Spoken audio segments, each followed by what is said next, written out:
recording with Miss Clare Lopez on Monday, December 4th, 2023 at 12:05 p.m. Eastern Time.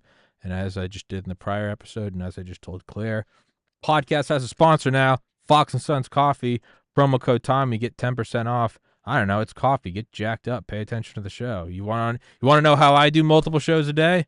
It's caffeine. It's literally caffeine and exercise. But with that, it's been a minute since Miss Lopez has been on. I think obviously before Thanksgiving. Or early November, right? I think so. It's been a while. It has been. Guys, go in the description. Please go follow Claire on Twitter. The links to all of her articles and good stuff is in the description.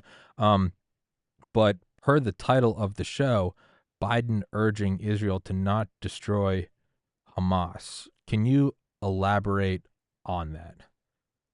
Yeah, I was just reading a couple articles before starting here with you today, Tommy, and one of them was written by Jed Babin at the American Spectator. Take a look at that one.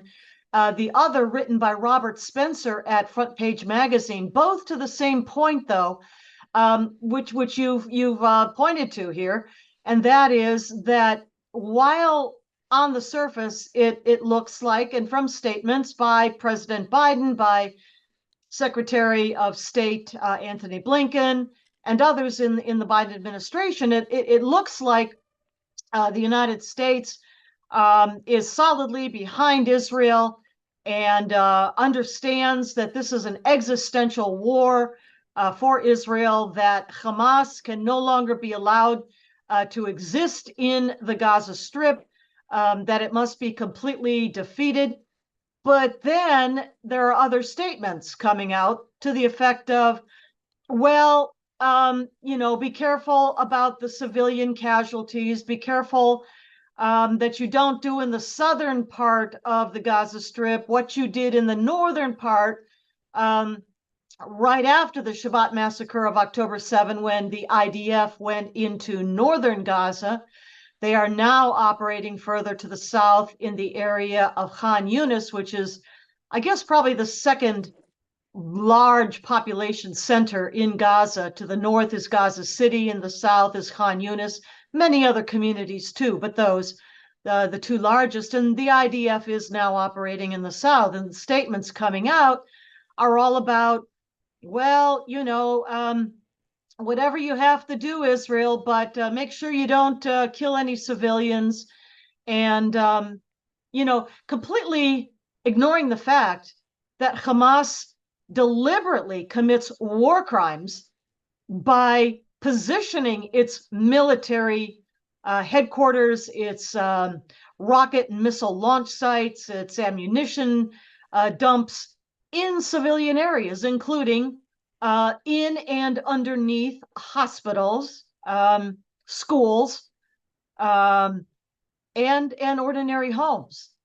So there is a mixed message, it would seem, coming out, from the Biden administration, which we did not hear at all after Pearl Harbor in 1941 or 9/11 in September of 2001.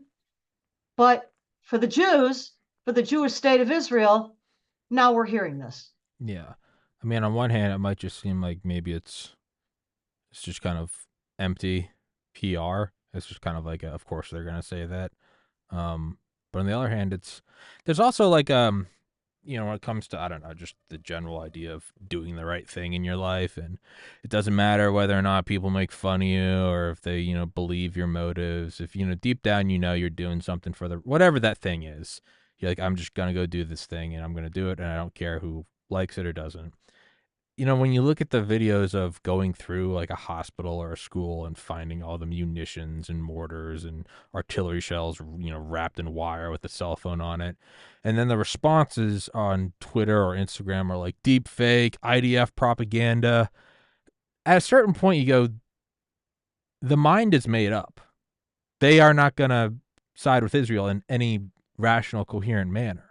It's not that it's a healthy skepticism of anything. It's that their mind's made up. It's Israel's. It's fake. It's not real. It's an old video. These are crisis actors. I saw one where they're moving boxes with medical supplies, and The top comment was like, "Those boxes look empty. They look like," and it's like at a certain point they've made up their mind, and there's nothing you're ever going to do to convince them. So disregard it and move forward. And I kind of feel like that's where the IDF, the Mossad, that entire country is going right now. Is, hey man, they're gonna like you or they're gonna not. It's This is their 9/11. Proportionally, it was greater than Mhm. 9/11 in terms of population comparison. I would imagine that's kind of where they're at right now. Is like, don't pay attention. Don't read the. It's like what they. It's like what all the coaches say whenever an underdog team goes to the Super Bowl or something. They're like, don't watch the news. Don't read anything. Just kind of move forward. Is there any legitimacy to that? Do you think the Biden administration saying this? Do you think it is just kind of BS? Hey, I have to say this kind of thing. No, I think you're right, Tommy, that um, perhaps the extent, the scope of the anti-Semitism, the Jew hatred, was underestimated by we who support the Jewish people, who support Israel's right to exist.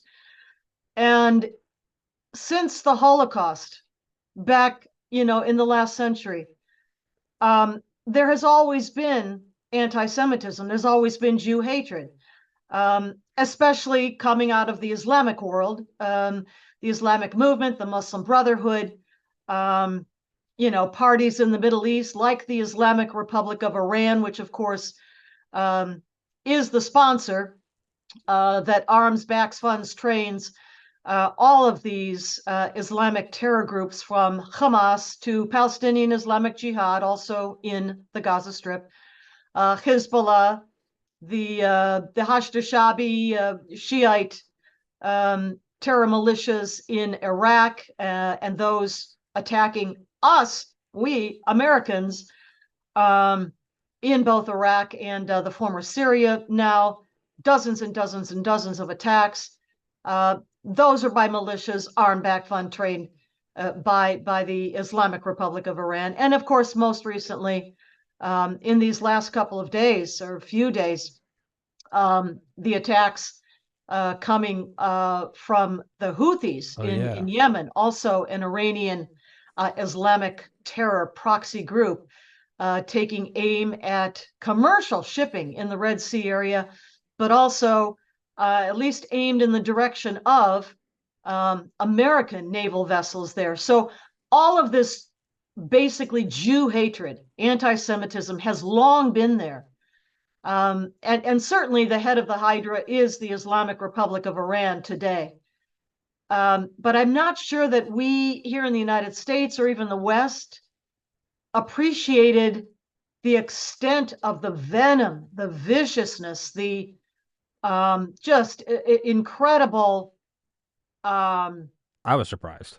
extent of the hatred by students on campuses who probably couldn't find Yemen on a map to save their lives because they don't learn anything useful in school these days, um, but somehow have internalized Jew hatred and anti-Semitism, and we have to ask, where does that come from? How did they get to that point where they're screaming on campus against their fellow students who happen to be Jewish, chasing them into a library where the Jewish students take refuge at CUNY, or I'm sorry, at the university in New York. Um, Sunni, Suny. no, it's the That's a other one. that's a university In any system. case, though, chasing them into library where they had to take refuge and lock the door because the mobs were after them, or the screaming and shouting, the banners, the placards, from the river to the sea. And then if you ask them, well, what river do you mean? Heh, They haven't a clue. of course not. What sea is that? They have no idea. But in their minds, they know that it means destroy the Jewish people, destroy the Jewish state of Israel, and that's what they're about. So we have to ask ourselves, where does this come from? And I think we have a few answers to that. We know where this comes from, and we can talk about that. you know me well enough to know that I don't hold any water for the brain dead Marxists of my generation. I would actually say though, I would imagine there's a decent amount of anti-Semitism just because they're generally very hateful. I think a lot of them don't think through anything. I think it's just Hmm. edgy. It's the same ones that wear Che Guevara shirt, and it's like if you were alive, he executed homosexuals like and artists. Like that's y'all. The same ones that say queers for Gaza. It's like you will be thrown off of a bridge before breakfast.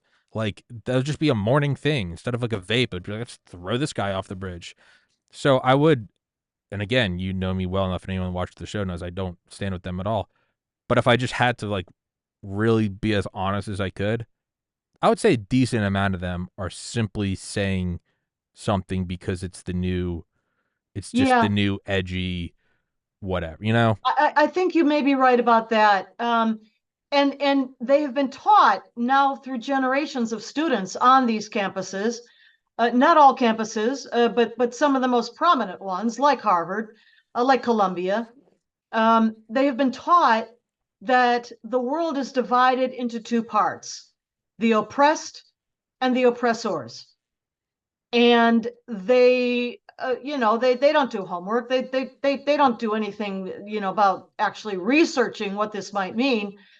But for them and what they've been taught, the oppressors include anybody who's white, anybody who is an American patriot, anyone who supports the Jewish people, who, oddly enough, think about this, back in World War II, when the Nazis were murdering, slaughtering Jews by the millions, they did so because the Jews were Untermensch, Mm-hmm. Untermensch, underclass people, dark-skinned people. That was one of their excuses. But today, somehow, the oppressor class, to include the Jewish people, identifies them as white. And so that's why they have to be opposed. And then, of course, the oppressed are anybody, who's colored, anyone who comes from, part of the world that is not traditionally Caucasian, that they're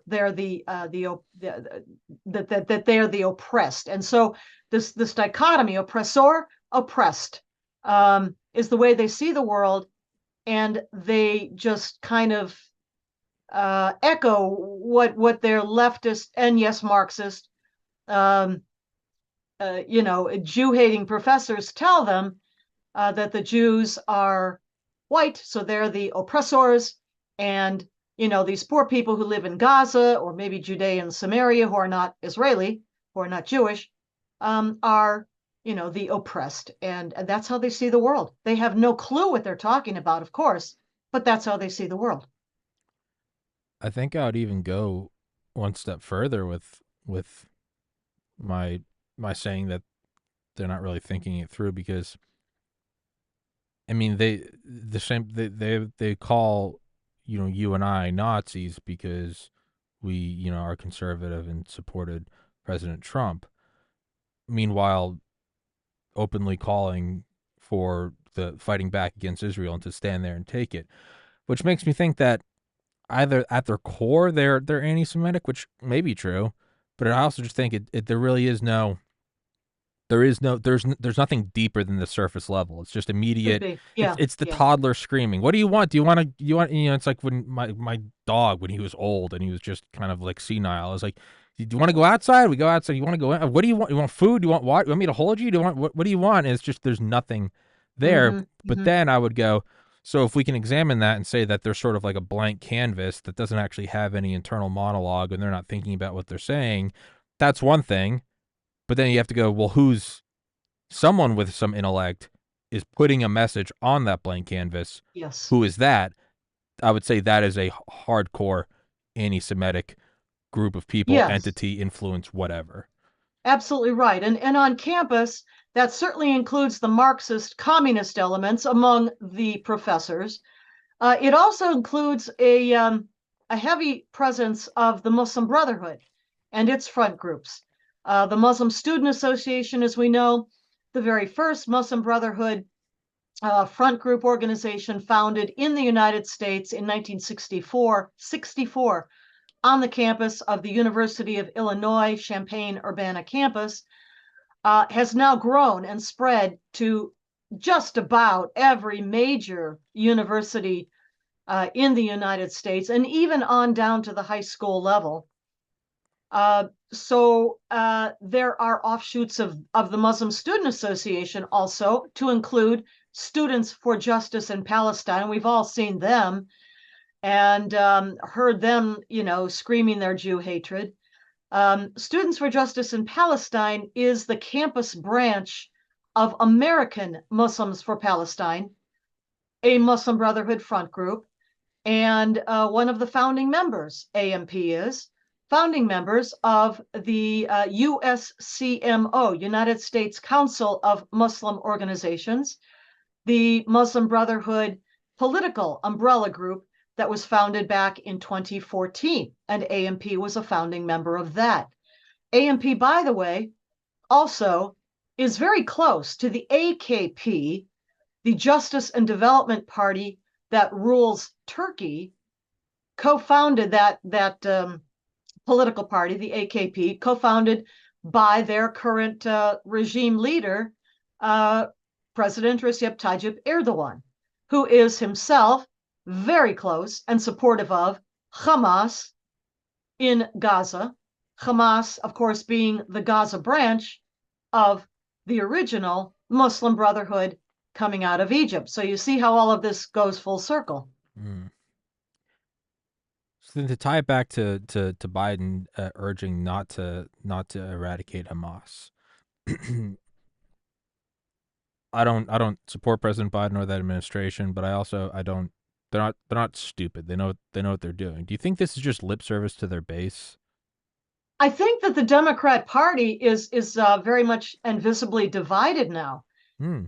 And How I so? find that interesting. Of course, right after the October 7 Shabbat massacre, President Biden and Secretary of State Antony Blinken and others of the administration came out with very strong statements of support for Israel and rushed two aircraft carrier strike groups to the region, the USS Dwight Eisenhower and And the the USS Gerald Ford. yeah, the newest A one. Marine Expeditionary Unit was rerouted from Kuwait, where it had been for exercises, to the Red Sea, where it's now doing, by the way, um, very good work in deflecting, downing, intercepting these missiles coming out of Yemen, fired by the Iranian proxy Houthis. So all of that, and also a nuclear-powered submarine sent to the region also. So it looked right after October 7th, like a very strong administrative response to the massacre. But then you saw the leftist Islamic Jihad Squad branches of the Democrat Party, to include Jihad Squad members like Rashida Tlaib and Ilhan Omar and the others, um, issuing their own statements and some pretty strident rants out on the steps of the Capitol, as I recall, from Representative Rashida Tlaib, that were horrifically anti-Semitic and Jew-hating. So there's that whole section, sub-unit of the Democrat Party that Biden in a coming up an election year has to contend with, when he's already, way underwater compared to former President Donald Trump, who's running away with the polls, even in a head-to-head one-on-one match with Joe Biden. So I think the Biden administration is in a bit of a pickle because it faces opposition from within its own party. That is interesting, and one thing I do guess I commend the left on, if I can do that with anything, is their ability to kind of whip everyone in line and go for a singular goal, like almost like a shape charge. Like they just poke at one. Usually. Yeah. Usually, you wonder, are they going to get them in line? And it's No, it's like there's no way. it's like I the mean, I the jihad squad is never going to come around to supporting the Jewish state of Israel. and it's kind of You know, it is kind of hilarious though, right? Because it's like not going to happen. it's like your revolutionaries are always the first that the new power then puts up against the wall, right? Because it's those are Yeah. the ones capable and willing to enact change. It is kind of funny seeing this, radical group now getting away from them, and then with RFK, chipping away votes from that. It is Mm. kind of interesting actually to kind of where we're going now. So, which I guess full circle would make me think that's why they're urging Israel to not eradicate Hamas. Trying to hold Israel back, trying to hold Prime Minister Netanyahu back, the IDF back. Um, just do what you got to do, but don't really win the war. Yeah. That's where this is going. Don't destroy Hamas so that it can never ever again threaten the Jewish people, the Israeli people. Don't go all the way to hunting down all of their leadership figures, whether they're hiding in the tunnels now under Khan Yunis, Yahya Sinwar, Mohammed Daif, or they're living in the laps of luxury in various Middle Eastern um, places like the United Arab Emirates, where you've got Musa Abu Marzouk hiding out, and that, well, not even hiding so much, right? Or in Doha in Qatar, you've got Ismail Haniya and Khalid Mashal, um, and the Israeli leadership and Prime Minister Netanyahu, as well as the Minister of Defense Yoav Gallant, have openly and firmly stated that they will hunt down these leaders of Hamas wherever they may be. And let's remember what happened after the 1972 Olympic Mm. Games Operation massacre Wrath of God. of Israeli athletes in Munich by Black September. It took a lot of years, but the Israelis hunted down every single one of those responsible for that atrocity and sent them off to meet their virgins. And I think that's probably what's going to happen with these Hamas leaders too. No matter what kind of pressure is placed on them by the Biden administration or anyone else, world opinion or students on campus, what have you. The one thing that's really important to note here, though, is that Israel relies to a great extent on the United States to resupply, especially its ammunition, artillery rounds, mortar rounds, the Iron Dome missile, missiles for its air defense system. And that's critical that resupply continue until the job is done. It wasn't until May 11th, 1960, that the Mossad kidnapped Adolf Eichmann in Buenos Aires. I don't know From World why. War II. It's Yeah, also this is episode Nazi. 1385. Just as an aside, I don't know why I've never actually used my other computer right now. I just pull up stuff while it's living. Normally, I pull up my phone and I do the whole awkward. I'm like, hey, I'm not checking text. I'm looking up something for this. But this is so much easier. But yeah, no, that's 15 years later, right? And I think they Yeah. found Mengele, but he had a heart attack or a stroke when he was in the ocean, and I believe drowned. But yeah, no, they went and found him, and not only that, they didn't pop him. I mean, they brought him. How they got him back is just as cool as how they got him. But What an operation, yeah, right? yeah, Brought him back and put him on trial. it's that's such a crazy good story. But I mean, no, they will do it. So, but then let's take that. Let's take Adolf Eichmann, and then let's the Black September. Let's theoretically, let's just say 15 years. If this one was 15 years, we can say December I 20. suspect it may not take that long this time. No, but just in terms of like what we're like based on the past, what could take that long? Would you say up to what 2038? Are they going to eventually, right? if you're taking out all these little kind of roots on the bottom, or excuse me, branches at the top, you got to get down to the roots. Will they? You don't want to do it overtly because that would be world war, but will they eventually follow this back up to Iran? Will they take out people Well, surgically? beyond Iran's sponsorship of all these Islamic jihad terror groups like Hamas and PIJ and Hezbollah and the Houthis and so forth, beyond that, there's the Iranian nuclear weapons program.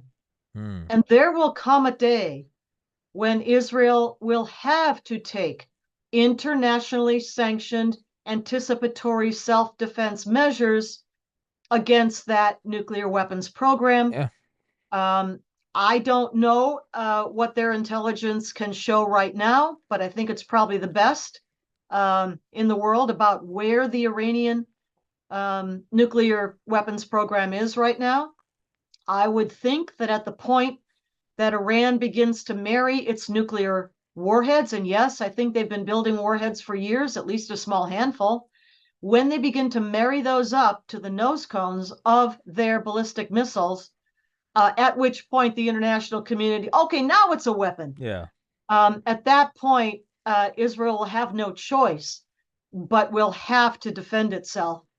Anticipatory self-defense, absolutely sanctioned under international law. You don't have to wait for a nuclear strike on Tel Aviv to defend yourself, and that day will come.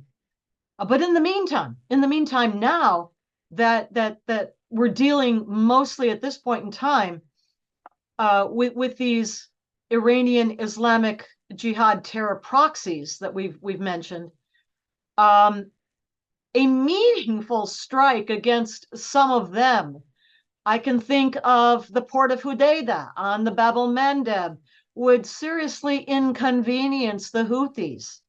I can think of more than striking empty warehouses in Iraq or the former Syria, from whence the attacks against our military, I think it's upward near 80 different attacks now so far, and counting. And so far, we've hit some empty warehouses. Maybe I think the reporting recently is that a few IRGC, I guess they're probably Quds Force, have been taken out as well recently. It needs to be a lot more meaningful than that. And we know how to do that. And the Israelis do too. So these kinds of strikes that really send the message home, I think is what needs to happen. President Trump, back in January of 2020, really got the regime's attention when he took out Quds Salami. Force Commander Qasem Soleimani. I prefer salami. Yeah, that got their attention seriously, and they pulled back for the remainder of President Trump's tenure in office. Well, that administration anyway. We're looking forward to the next one. But that's the kind of response that will get their attention, and not much else, short of something as meaningful as that, is going to do the job. Middle East is a tough place. It's strong horse, weak horse. And all of the other regional governments are watching closely what happens in Gaza when Israel emerges completely and totally victorious, which it's going to do, and finishes the destruction of Hamas. Those neighboring countries, among them the original signatories to the Abraham Accords, United Arab Emirates, Bahrain, I'll say Morocco. I'm not quite sure what to say about Sudan at the moment, but their commitment to the Abraham Accords will be, even more underlined, even more solidified. And I think you'll see others, perhaps even Saudi Arabia, joining in. But Israel has to be allowed to emerge the strong horse, because that's how things work in the Middle East. The victor, the strong horse, gains the support and the allegiance, for whatever period of time that may be. But that's how things are in that neighborhood. Are the two aircraft carrier groups still there? Yes, I believe so. One is in the I think maybe both actually in the Eastern Mediterranean, if I'm not mistaken. The 26th Marine Expeditionary Unit is in the Red Sea, as we've mentioned, with the naval destroyer, the USS Carney, doing yeoman's duty, taking out these Houthi rockets and missile drones, fired in the direction of now commercial shipping, the direction of the Carney itself, maybe the direction of Israel. And then, of course, the nuclear powered submarine, not completely sure where it is, but perhaps the Persian Gulf. Again, this is so used. I don't know why I've never used this before. It's just right here, big screen and keyboard. I'm a God, I'm happy for you, thank Tommy. you. Baby steps. I'll learn how to. I still don't know how to tie a tie, so maybe one day. Yeah. You don't need a tie. No. Sean I Hannity don't mean that doesn't in wear terms one of like anymore. You don't general. have to either. I mean, yeah, no. But I mean, in terms of like general, like delayed maturity. I went to private Catholic school for 12 years. Never once learned how to tie it. I actually had my Uber driver tie my tie before I went into my medical school interview. So Oh I don't know. dear. Didn't you Yeah. have a clip on or something? No, I didn't. I did in high school, but I didn't for the med school interview. So I had this guy. I tipped him. But um, so hey, baby Oh, steps. that's great. That's a good story. Yeah, but so the destroyer Carney right now, yeah. So this story is from 7 hours ago. Said it just shot, or not? Maybe it's just a late story. Said it shot down three drones in the Red Sea. That's from 7 hours Five ago. now. I think it's up to five. Okay, so and then yeah, it's shoot down drones. Okay, yeah, because never mind. Some stories are from 18 hours ago.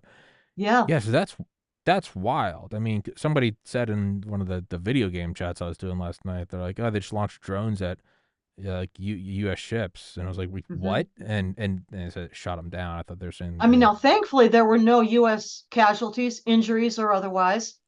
And as I understand it, the other three commercial vessels, I think they were Bahamian and Panamanian flagged vessels, commercial. Moderate damage, I think, to two, and another one was pretty seriously damaged. so yeah, Not sure what happened to the third one yet. yeah. So in its statement, U.S. Central Command said, "quote We have every reason to believe that these attacks, while launched by Houthis in Yemen, are fully enabled by Iran. The United States will consider all appropriate responses in full coordination with its international allies and partners." So that's kind of interesting that they're starting to openly kind of point Well, fingers. you're right. I mean, that's among or about the first time that we've heard this administration actually point the finger Yeah, directly at the Iranian regime. yeah, That's a step in the right direction. Let's see where they go with that. yeah. Now I wonder. I mean, you gotta wonder: is this sort of the whole back to the don't destroy Hamas? I feel like they're still trying to like pad again. As someone that doesn't know how to tie a tie, I'm not like saying how administrations are run, but I imagine that's you would kind of keep throwing that don't attack, don't eradicate Hamas. You're using all the words, and words are cheap, but you're using that to sort of buffer against the coming actions of, I don't know, maybe pointing out that it is Iran. Well, I mean, up until now, the United States and Europeans were very much focused on trying to keep the conflict from expanding. That seemed to be their number one objective. Let Israel go as far as it needs to, but don't let the thing expand. Yeah. Um, but it's not Israel that's expanding the conflict; it's Iran through its proxies, the way it typically likes to operate from the northern border of Israel with Lebanon, Hezbollah firing rockets and drones across that border. And we've mentioned, the attacks against U.S. troops and bases there in the Middle East. But now, this barrage of rockets and drones and missiles coming out of Yemen, that's a real expansion of the conflict, and knowing, of course, as we all do, that those Houthis are supported, armed, trained, funded by the Iranian regime. That's a real acceleration, a real expansion of the conflict regionally, and also because they're attacking, ships that are flagged under completely unrelated countries to the original conflict, between Israel and Hamas, the Bahamas, Panama, so Yep. it's notable, and right, that the Pentagon spokesman should finally, openly say, these are Iranian proxies that are backed and armed with these drones and missiles by the Iranian regime. Let's see if they follow up that with actual action. Yeah, it's interesting. I would imagine they've known it for a while. It's just now they're openly saying it. Obviously, they have their intelligence. But back to them attacking those other ships. Mm-hmm. It's like, man, you're not even. I play devil's advocate all the time just because to me, it's like mentally stimulating to try to see the other side, right? Like saying, I don't know if they're all dirty, anti Semites or if they actually just are just stupid college kids. Like, to me, it's a challenge to myself. It's not any benefit of the doubt to them. I mean, like maybe I would be like, well, maybe they're pro Gaza and their grandpa's from there, so they're attacking you. Maybe it doesn't make it, but you're just attacking other shipping lanes. I mean, you're really not helping your cause. You are just coming across as like that basic like post 9/11 kind of talking point of like they're barbaric. They're they respond to force. You can't negotiate with an animal. You have to negotiate with a grizzly bear is with a shotgun. Like, man, when you just attack random like shipping lanes, it's like what? It Well, it's the Iranian regime trying to just provokes expand the something. conflict, Yeah. yes, but also to cause as much chaos in the region as possible. Chaos that now directly involves U.S. naval forces as well as these other countries' commercial shipping, Yeah, I uh, mean, and that's what they want to do. That is clearly their objective. In the way that this conflict, has been expanded by the mullah's regime. yeah, I mean, right? I mean, it is primarily the U.S. guarding free and open shipping lanes.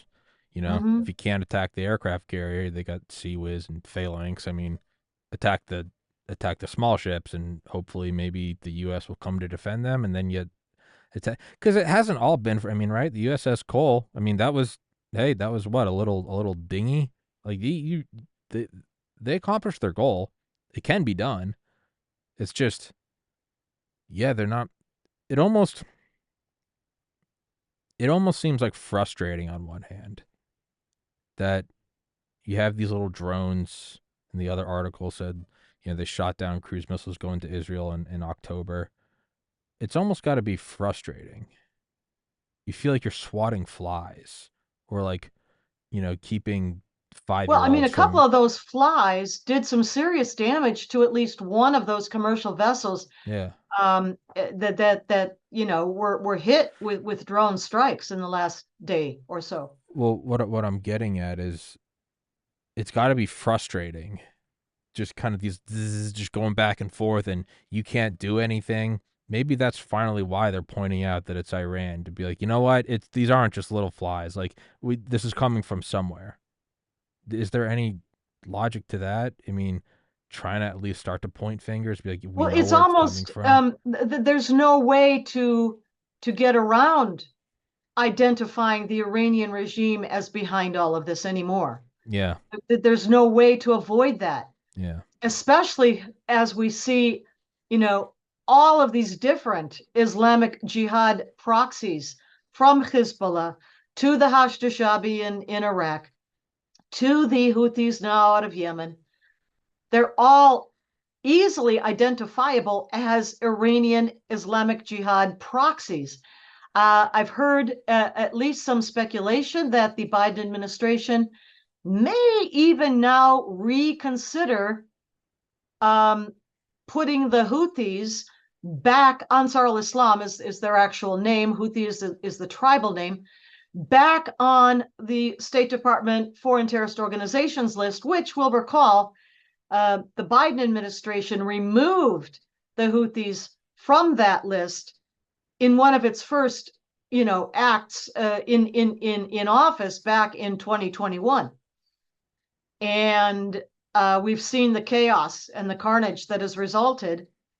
At least there is talk now that the Biden administration may just have to put them back on that foreign terrorist organizations list now that they've clearly committed acts of international terrorism and war crimes, attacking innocent commercial shipping, cargo ships, as well as perhaps lobbying, at least in the direction of the U.S. naval vessels, like the destroyer, the Carney.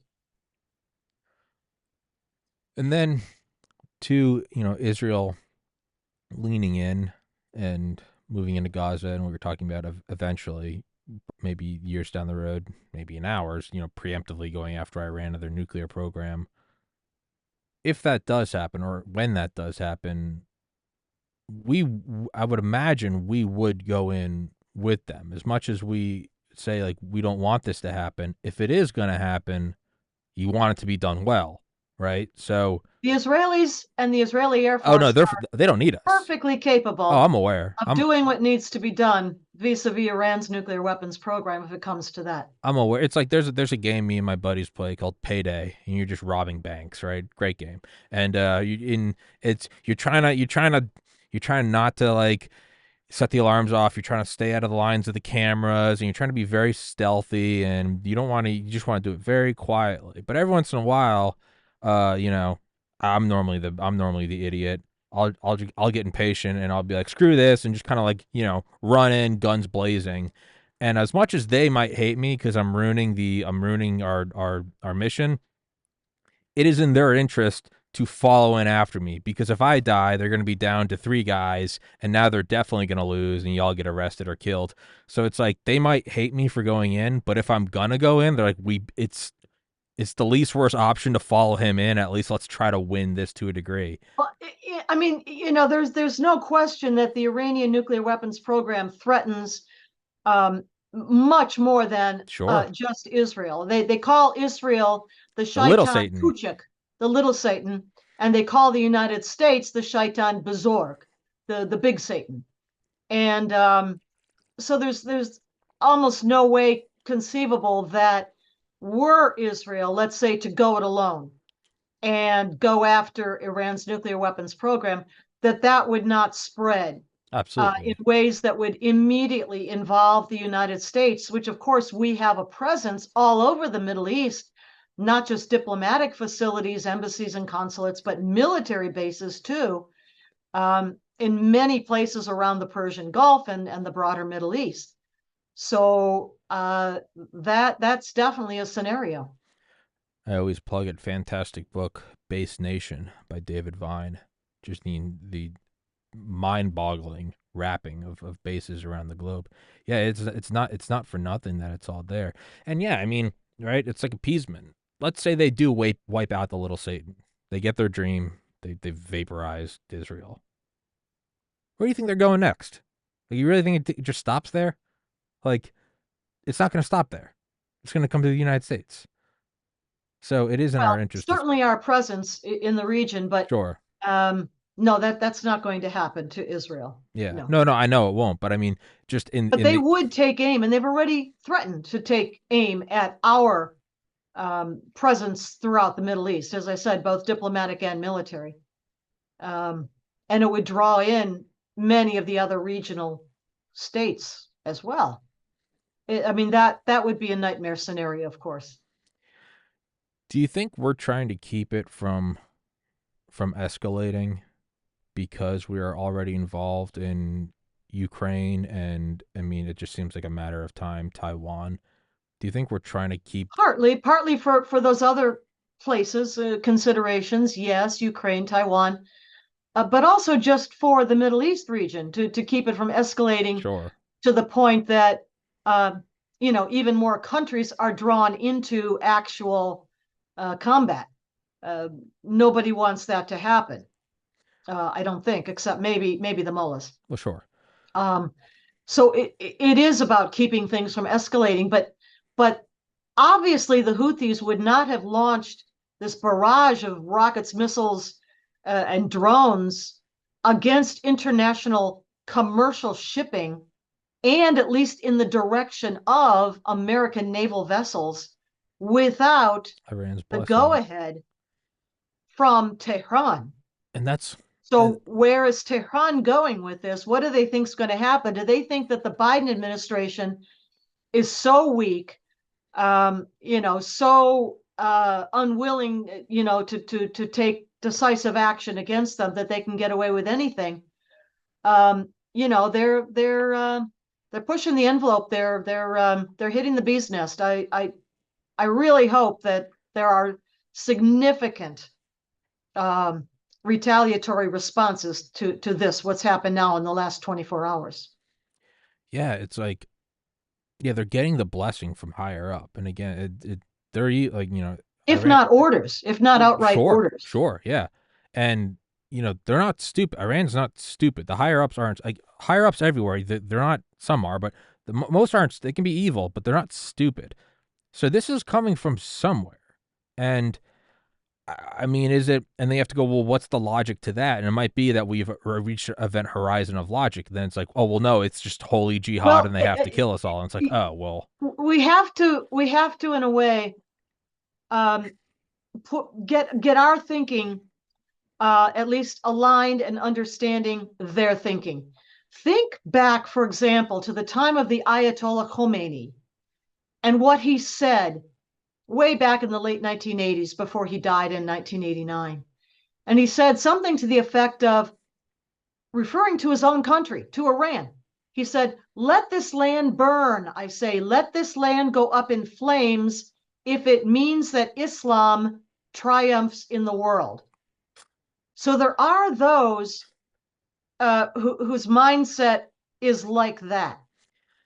yeah, Now, whether the current complete leadership, the Ayatollah Ali Khamenei, the current supreme leader, the top leadership of the IRGC, Islamic Revolutionary Guard Corps, the Quds Force, are they of the same mind as Khomeini? Obviously, they're devout, faithful, obedient Muslims. That's why they do what they do. It is obligatory for them to wage jihad. But are they willing? Professor Lou Barris has been a brilliant mentor for me over the years. Professor emeritus at Purdue University in Illinois, and he has written even recently at the BESA, Begin Sadat, BESA, Begin Sadat,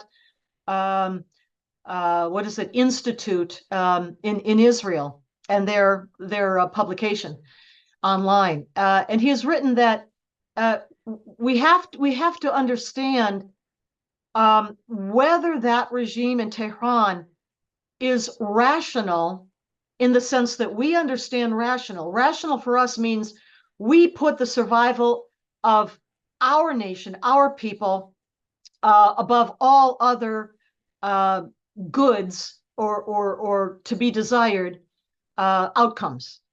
But do they think that way, in that rational mindset, the way we do or not?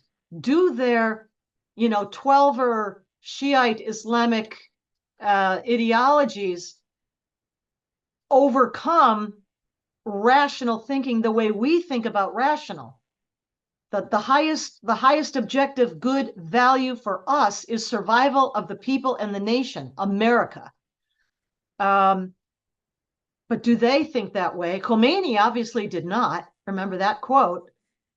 But I don't know if anybody's ever seriously, in our leadership, they probably don't even know what Shiite 12 ideology is, but have ever sat down and actually thought about this.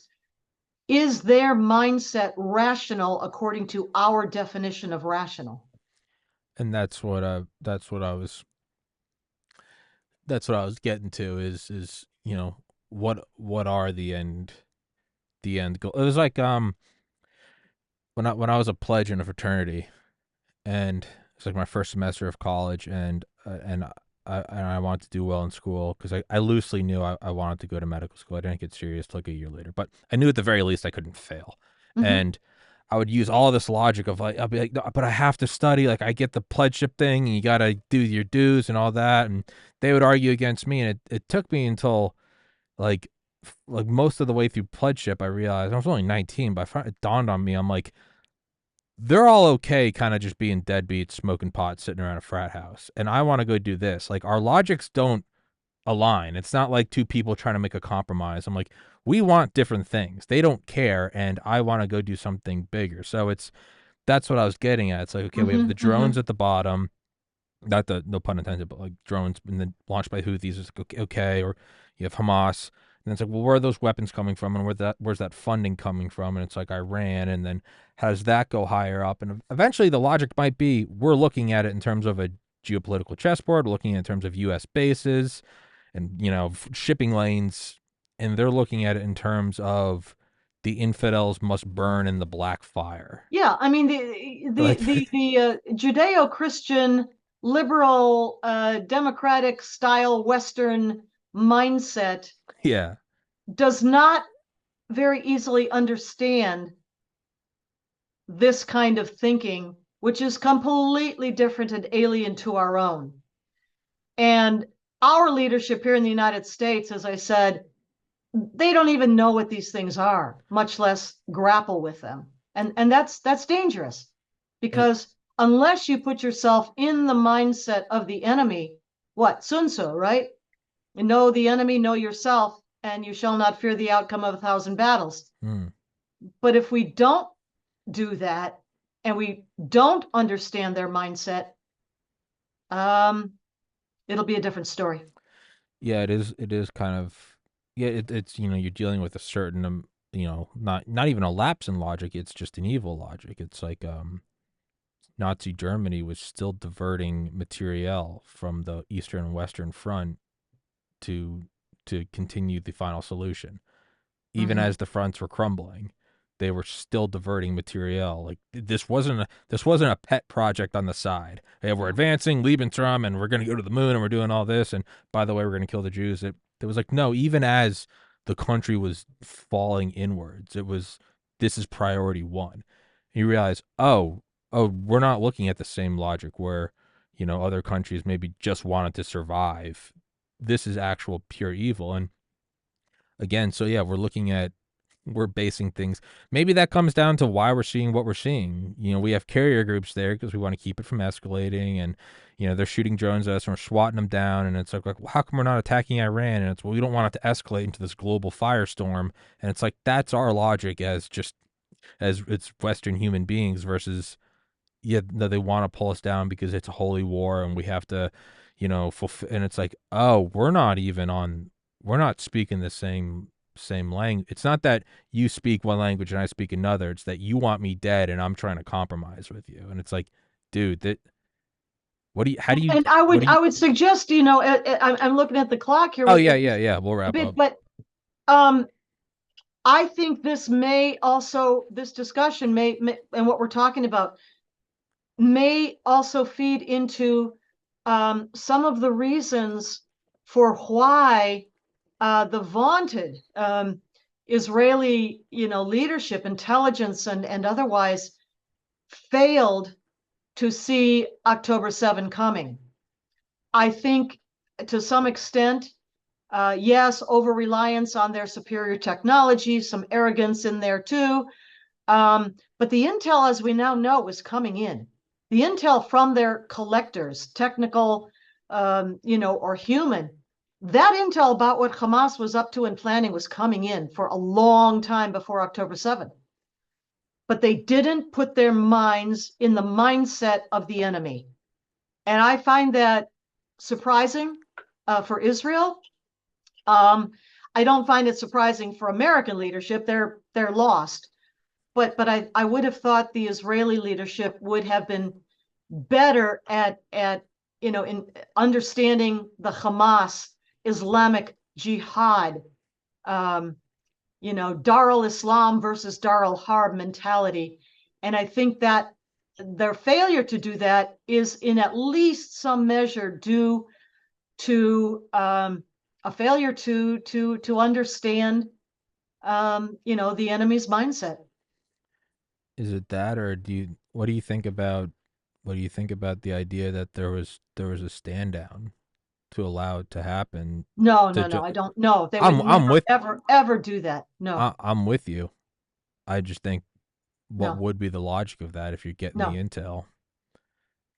It was that their analysis of the situation, of the intelligence coming in, mistakenly overrode um, the actual intelligence, the facts, the warnings, the indicators and warnings coming into them. And their mindset was no, and this was fed, by the way, of course, and cultivated by an Iranian, I think, led information operation together with Hamas to persuade the Israeli leadership that Hamas was satisfied with economic benefits like electricity and water and jobs that Israel was providing them, and that as now the elected government of Gaza, Hamas would turn, or had turned, its efforts to the internal situation in Gaza. But that was, of course, completely wrong. And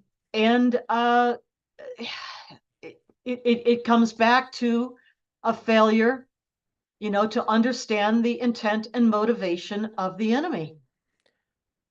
And there is, I I mean, I don't think there was anything deliberate about sure. disregarding indicators and warnings. Yes, arrogance. Yes, over reliance on technological superiority. Yes, all that.